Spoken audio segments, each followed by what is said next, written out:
உங்கள் favourite TV ஷோக்களை இனி miss பண்ண தேவையில்லை. ZEE5 இல் முற்றிலும் இலவசமாக காணுங்கள், இங்கேயும் எப்பொழுதும். நான் பணம் கொடுக்கலனா நான் உன்னை எல்லார்கிட்டையும் போட்டு கொடுத்துருவேன். அப்பா கிட்ட சொல்லிடுவேன்னு மிரட்டிட்டே இருக்காண்டா. அப்பாவுக்கு மட்டும் தெரிஞ்சதுன்னா என் லைஃபே காலிடா.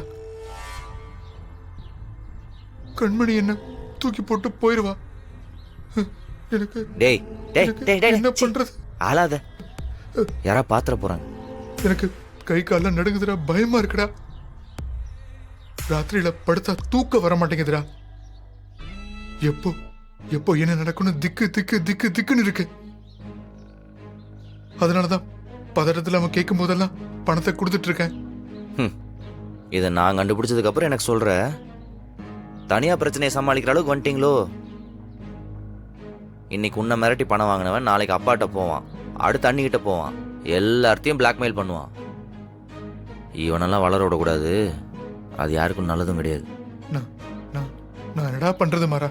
அவ மிரட்டும் போது எனக்கு வேற வழி தெரியலடா. என்ன பண்றதுன்னா, ஏன் நான் இருக்கேன்ல, இவ்வளவு நாளா கேஸ் நீயா பாத்துட்டு இருந்த, நான் தானே பாத்துட்டு இருக்கேன்.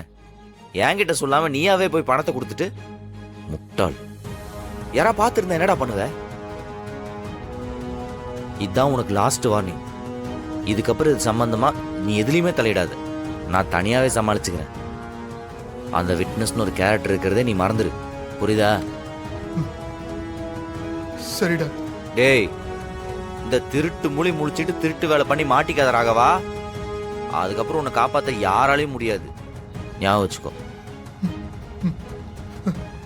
சரிடா. சரி, கண்ணை தொடச்சிட்டு போ. போடா.